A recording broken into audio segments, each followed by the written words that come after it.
মহাভারতের যুদ্ধ শেষে গান্ধারী শ্রীকৃষ্ণকে বলেছিলেন, ক্ষমতা থাকা সত্ত্বেও তুমি মহাভারতের যুদ্ধ বন্ধ করনি, তাই আমি তোমাকে অভিশাপ দিচ্ছি কৃষ্ণ।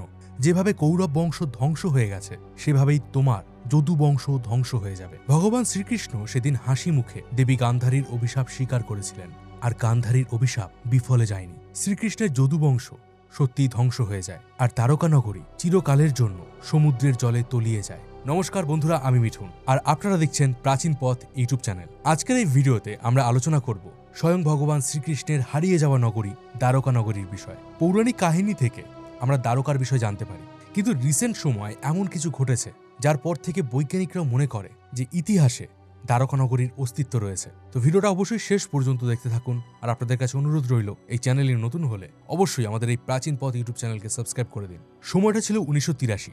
আরব সাগরের মাঝে কয়েকজন স্কুবা ডাইভার জাহাজ থেকে ঝাঁপ দেয়। তারা গভীর সমুদ্রে কিছু একটা খুঁজতে যাচ্ছিল। সমুদ্রের মধ্যে কিছুটা দূর যাওয়ার পরেই তারা এমন কিছু খুঁজে পায় যেটা দেখার পর পুরো দুনিয়া চমকে গিয়েছিল।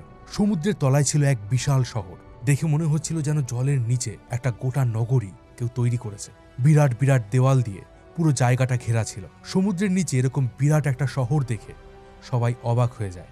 ওখান থেকে তারা পাথরের স্যাম্পেল কালেক্ট করে আনে, আর পরবর্তীকালে সেগুলো যখন পরীক্ষা করা হয় তখন দেখা যায় সেই পাথরগুলো মহাভারতের আমলের। আর এরপর থেকে অনেকে মনে করেন এটাই হলো ভগবান শ্রীকৃষ্ণের দ্বারকা নগরী। ভগবান বিষ্ণুর 4 ধামের মধ্যে একটা হলো আরব সাগর আর গোমতী নদীর মিলনস্থলে অবস্থিত দ্বারকা। গুজরাটের জামনগর জেলায় আরব সাগরের তীরে অবস্থিত একটা ছোট্ট শহর। এখানে ভগবান শ্রীকৃষ্ণের হাজার হাজার ভক্ত প্রতিদিন ভিড় করেন ভগবানের একবার দর্শনের আশায়। পবিত্র শ্রীমদ্ ভগবত গীতা অনুযায়ী ভগবান শ্রীকৃষ্ণের জন্ম হয়েছিল মথুরার জেলে। কৃষ্ণের জন্মের আগেই ভবিষ্যৎবাণী হয়েছিল যে দেবকীর পুত্র মানে নিজের ভাগ্নের হাতেই মথুরার অত্যাচারী রাজা কংসের বিনাশ হবে। তাই কংস দেবকী এবং বাসুদেবকে জেলে বন্দী করে রেখেছিল। কংসের হাত থেকে শ্রীকৃষ্ণকে বাঁচানোর জন্য কৃষ্ণের পিতা বাসুদেব তাকে গোকুলের নন্দরাজ ও মা যশোদার কাছে রেখে আসেন। শ্রীকৃষ্ণের ছোটবেলা গোকুলেই কেটেছে। মাতা যশোদা কৃষ্ণকে লালন পালন করে বড় করেছেন। ভগবত পুরাণের 10ম অধ্যায় অনুযায়ী নিজের মামা কংসকে বধ করার পর যদু বংশকে সাথে নিয়ে শ্রীকৃষ্ণ মথুরাতে এসে থাকতে শুরু করেন। কিন্তু কংসের মৃত্যুতে প্রচণ্ড রেগে তার শ্বশুর জরাসন্ধ 18 বার মথুরা আক্রমণ করেন। জরাসন্ধের এই বারবার আক্রমণে বিরক্ত হয়ে শ্রীকৃষ্ণ মথুরা ছেড়ে চলে যাওয়ার সিদ্ধান্ত নেন। তিনি সমুদ্রের উপরেই এক বিশাল নগরী তৈরির আদেশ দেন, কিন্তু সমুদ্রদেবের অনুমতি ছাড়া সমুদ্রের মাঝখানে জলের ওপরে নগরী স্থাপন করা অসম্ভব ছিল। সে সময় শ্রীকৃষ্ণ সমুদ্রদেবের কাছে এক টুকরো জমি প্রার্থনা করেন। তখন সমুদ্রদেব ভগবান শ্রীকৃষ্ণকে সমুদ্রের মধ্যেই 12 যোজন জমি দান করেন, আর ওই জমির উপরেই পৃথিবীর সেরা আর্কিওলজিস্ট দেব বিশ্বকর্মা দ্বারকা নগরী নির্মাণ করেন। এই পুরো শহরটা একটা বিরাট প্রাচীর দিয়ে ঘেরা ছিল। শহরটার ডিজাইন এতটা ইউনিক ছিল যে আজকালকার মডার্ন শহরকেও এটা হার মানাবে। বিশাল বিশাল প্রাসাদ, রাস্তা, সোনার দরজা, বাগান, পুকুর, ড্রেনেজ সিস্টেম সবকিছু একদম নিখুঁতভাবে তৈরি করা হয়েছিল। বাইরে থেকে এই নগরে আসতে গেলে শুধুমাত্র জাহাজ বা নৌকা করে আসতে হতো, এছাড়া কোনো রাস্তা ছিল না। দ্বারকা নগরীতে প্রায় 900টারও বেশি প্রাসাদ ছিল, আর এই নগরীর একদম মাঝখানে ছিল ভগবান শ্রীকৃষ্ণের রাজপ্রাসাদ, যেটা দ্বারকার সব থেকে সুন্দর প্রাসাদ ছিল। কিন্তু ভগবান কৃষ্ণের এই সুখ বেশি দিন স্থায়ী হয়নি। যেভাবে পৃথিবীর প্রত্যেকটা জীব সুখ দুঃখের চক্রজালে বাঁধা, ভগবান শ্রীকৃষ্ণও একইভাবে সেই জালে বাঁধা ছিলেন।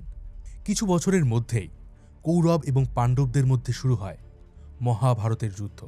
মহাভারতের যুদ্ধে ভগবান শ্রীকৃষ্ণ পাণ্ডব পুত্র অর্জুনের সারথি হিসাবে পাণ্ডবদের পক্ষে থাকেন। 18 দিন ধরে চলা এই যুদ্ধে কৌরবরা হেরে যায়, আর শেষ পর্যন্ত পাণ্ডবদের জয় হয়। কৌরবদের মাতা গান্ধারী নিজের শতপুত্রের মৃতদেহ দেখে শোকে দুঃখে পাথর হয়ে যান। তিনি ভগবান শ্রীকৃষ্ণকেই এই যুদ্ধের জন্য দায়ী মনে করেন। ক্রোধের বশে তিনি ভগবান শ্রীকৃষ্ণকে অভিশাপ দেন, যেভাবে যুদ্ধের জন্য তার পুত্ররা সবাই মারা গেছে, কৌরব বংশ ধ্বংস হয়েছে, ঠিক সেইভাবেই আজ থেকে 36 বছর পর শ্রীকৃষ্ণের যদু বংশ ধ্বংস হয়ে যাবে। দেবী গান্ধারীর এই অভিশাপ ভগবান শ্রীকৃষ্ণ হাসি মুখে স্বীকার করেছিলেন। প্রচলিত কাহিনী অনুযায়ী শুধুমাত্র দেবী গান্ধারীর অভিশাপ নয়, আরও এক ভিন্ন অভিশাপের কারণে যাদব বংশ ধ্বংস হয়েছিল। দ্বারকার কাছে পিণ্ডারক নামে একটি পবিত্র জায়গা ছিল। এখানে বহু ঋষি মহাঋষিরা আসা যাওয়া করতেন। এরকমই একদিন ঋষি বিশ্বামিত্র, দেব ঋষি নারদ এবং কাণ্য ওখানে এসেছিলেন। তখন শ্রীকৃষ্ণের পুত্র সাম এবং তার বন্ধুরা মিলে ঋষিদের সাথে মজা করতে যায়।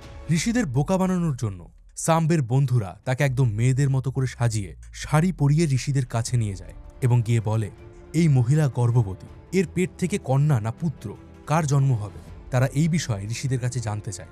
সাম্ব আর বাকি যাদব পুত্রদের এরকম আচরণে ঋষিরা প্রচণ্ড ক্ষিপ্ত হয়ে যায়। তারা অভিশাপ দেন এর গর্ভ থেকে এক লোহার টুকরো জন্ম নেবে, আর সেই লোহার টুকরোতেই গোটা যাদব বংশ ধ্বংস হয়ে যাবে। ঋষির অভিশাপ অনুযায়ী সাম্বের পেট থেকে একটি লোহার টুকরো বের হয়।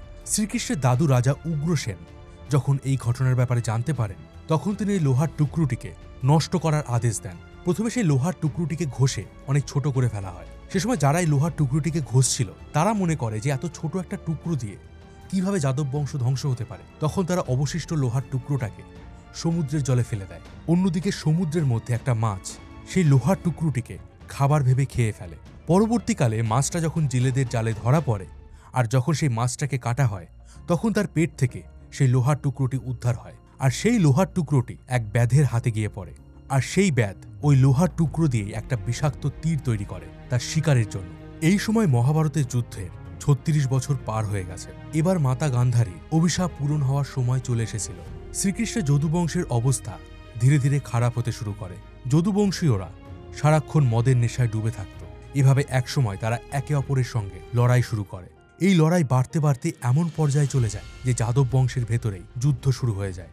এভাবে ধীরে ধীরে পুরো বংশ বিনাশ হয়ে যায়। নিজের রাজ্য, পরিবার আর প্রজাদের এই অবস্থা দেখে শ্রীকৃষ্ণ একদম ভেঙে পড়েন। তিনি মনের দুঃখে দ্বারকার পাশেই এক জঙ্গলে ঘুরে বেড়াচ্ছিলেন। অনেকক্ষণ ঘুরতে ঘুরতে ক্লান্ত হয়ে তিনি এক গাছের ডালে বসে বিশ্রাম নেন। এই সময় যারা নামের এক ব্যাধ, যে ওই লোহার টুকরোটা জেলেদের কাছ থেকে কিনেছিল, তার নজর পড়ে শ্রীকৃষ্ণের পায়ের দিকে। দূর থেকে সে শ্রীকৃষ্ণের পা দেখে ভাবে কোনো হরিণের কান। সেই ব্যাধ শ্রীকৃষ্ণের পা লক্ষ্য করে তীর ছোড়ে, আর সেই বিষাক্ত তীরের জ্বালায় শ্রীকৃষ্ণ ছটফট করতে শুরু করেন। যারা তার শিকার সংগ্রহ করতে গিয়ে দেখে সে হরিণ ভেবে স্বয়ং শ্রীকৃষ্ণের পায়ে তীর ছুঁড়েছিল। যারা শ্রীকৃষ্ণের কাছে নিজের ভুলের জন্য ক্ষমা প্রার্থনা করে, প্রভু তাকে ক্ষমা দান করেন এবং এরপরেই তিনি মর্তলোক ছেড়ে স্বর্গলোকে ফিরে যান। শ্রীকৃষ্ণের মৃত্যুর খবর পেয়ে অর্জুন তড়িঘড়ি দ্বারকায় এসে পৌঁছান। এই সময় পুরো দ্বারকা আগুনে জ্বলছিল। প্রভু শ্রীকৃষ্ণের স্বপ্নের নগরী দ্বারকার এই বিভৎস হাল দেখে অর্জুন প্রচণ্ড কষ্ট পায়। বাসুদেবের শেষকৃত্য সম্পন্ন করে সমস্ত মহিলা ও বাচ্চাদের নিয়ে অর্জুন দ্বারকা ত্যাগ করেন। যে সময় তারা সবাই দ্বারকা নগরী ছেড়ে বেরিয়ে আসেন, ঠিক তখনই সঙ্গে সঙ্গে অর্জুনের চোখের সামনে সম্পূর্ণ দ্বারকা নগরী আবারও সমুদ্রের নিচে বিলীন হয়ে যায়। যে ভূমি সমুদ্রদেব ভগবান শ্রীকৃষ্ণকে দান করেছিলেন, তিনি নিজের সেই ভূমি ফিরিয়ে নেন। আর ভগবান শ্রীকৃষ্ণের নগরী দ্বারকা সারা জীবনের মতো আরব সাগরের নিচে চলে যায়।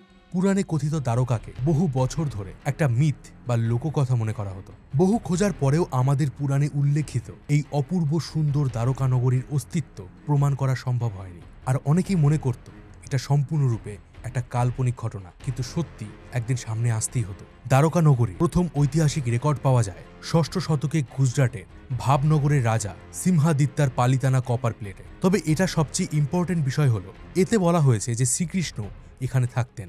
আর এরপর থেকেই দ্বারকার অস্তিত্বের ব্যাপারে মানুষজন আরও বেশি আগ্রহী হন। এই বিষয়ে CSIR ইন্ডিয়া মানে council of scientific and industrial রিসার্চের প্রাক্তন ডিরেক্টর এবং বিজ্ঞানী ডক্টর রাজীব নিগম বলেছেন, মহাভারতে উল্লেখ করা আছে ভগবান শ্রীকৃষ্ণ বলেছেন দ্বারকা সমুদ্রের মাঝখান থেকে উঠে আসা একটা জমিতে তৈরি করা হয়েছিল, কিন্তু যখন জল আবার সেই জায়গাটিকে এসে গ্রাস করে তখন শহরটা ডুবে যায়। তার মানে হলো সমুদ্রে জলস্তর বাড়ার সাথে সাথে দ্বারকা শহর একটু একটু করে জলের নিচে তলিয়ে গেছে। 1930 সালে প্রথমবার দ্বারকা নগরীর খোঁজ শুরু হয়, আর বেট দ্বারকা থেকে কিছু প্রমাণও পাওয়া যায়। 1963 সালে প্রথমবার আর্কিওলজিক্যাল এক্সকেভেশন করা হয়, যাতে বহু পুরনো আর্টিফ্যাক্টস এবং মূর্তি পাওয়া যায়। এরপর 1983 থেকে 90 সালের মধ্যে সেই সময়ের বিখ্যাত under water archaeologist doctor SR রাও এবং তার টিম এই মিশনটাকে কমপ্লিট করার জন্য এগিয়ে আসেন। বহু দিন ধরে খোঁজাখুঁজির পর তারা জলের নিচে এক অদ্ভুত ধ্বংসাবশেষ খুঁজে পান। এই সার্ভেতে রাওয়ের টিম জলের নিচে 560 মিটার লম্বা একটা দেওয়াল খুঁজে পান, যেটার গঠন মহাভারতে থাকা দ্বারকার নগরীর সাথে অনেকটাই মিল পাওয়া যায়। পৌরাণিক কাহিনী অনুযায়ী দ্বারকাতে প্রায় 50টা বিশালাকার পিলার ছিল। আর্কিওলজিস্টরা এই সার্ভের সময় প্রায় 30টারও বেশি বিশালাকার পিলার খুঁজে পেয়েছিলেন। এই সাইট থেকে 500টারও বেশি প্রাচীন বস্তু খুঁজে পাওয়া গেছে। সেখান থেকে তারা বড় বড় পাথরের থাম এবং অনেক অনেক মূর্তি, মাটির ভার, আরো অনেক কিছুর ছবি তুলে নিয়ে আসেন। কিন্তু প্রশ্ন হচ্ছে গভীর সমুদ্রে যেখান থেকে জিনিসপত্রগুলো উদ্ধার করা হয়েছে সেটা যে সত্যি ভগবান শ্রীকৃষ্ণের দ্বারকা নগরী তার কি প্রমাণ? এই প্রশ্নগুলোর উত্তর দেওয়ার জন্যই আর্কিওলজিস্টরা পাথরগুলো কার্বন ডেটিং করার ডিসিশন নেন। কার্বন ডেটিং করে একটা বেসিক ধারণা পাওয়া যায় যে কোনো বস্তু কত বছর পুরনো হতে পারে। ডক্টর নরহরি আচার মহাভারতে উল্লেখ করা গ্রহের অবস্থা এবং গ্রহাণুর বর্ণনা দেখে বিশ্লেষণ করে জানান যে মহাভারতের যুদ্ধ 3126 খ্রিস্টপূর্বে হয়েছিল। আর সেই সময় মানে দাপর যুগেই দ্বারকাও তৈরি হয়েছিল। আর এই পাথরগুলো যখন কার্বন ডেটিং করা হয় তখন দেখা যায় যে এই পাথরগুলো ওই সমসাময়িক। তবে এর পরেও অনেকেই যুক্তি মানতে নারাজ, কারণ পাথর তো যে কোনো সময় হতে পারে। আর্কিওলজিস্টরা সমুদ্রের গভীরে ওই শহরের এরিয়া মাপতে শুরু করে, আর অদ্ভুতভাবে এই এরিয়াটার আয়তন ছিল 12 যোজন। অর্থাৎ ভগবত পুরাণ অনুসারে ভগবান শ্রীকৃষ্ণের দ্বারকা নগরীর আয়তনও ছিল 12 যোজন, যেটা সমুদ্রদেব ভগবান শ্রীকৃষ্ণকে দান করেছিলেন দ্বারকা নগরী তৈরির জন্য। শুধু তাই নয়, এই জায়গায় অনেক নোঙরও পাওয়া গেছে, যা থেকে আন্দাজ করা হয় যে এই জায়গায় একটা ঐতিহাসিক বন্দরও ছিল। 15 থেকে 18 শতাব্দী পর্যন্ত এই বন্দর দিয়ে ভারত আরব সহ বহু দেশের সঙ্গে বাণিজ্য করত। তবে পরবর্তীকালে টাকার অভাবে এই সার্ভে বন্ধ হয়ে যায়। কিন্তু 2005 সালে ASI মানে আর্কিওলজিক্যাল সার্ভে অফ ইন্ডিয়া এখানে আবার নতুন করে খোঁজ খবর শুরু করে। 2007 সালে ASI এর একটা টিম ভারতীয় নৌসেনা অফিসারদের সাহায্যে সমুদ্রের নিচে খনন কার্য চালায়, যেখান থেকে তারা বহু চুনো পাথরের টুকরো নিয়ে আসে। আর এরপর ESI থেকে এই দুর্লভ নমুনাগুলোকে দেশ বিদেশের বহু আর্কিওলজিস্টের কাছে পাঠানো হয়।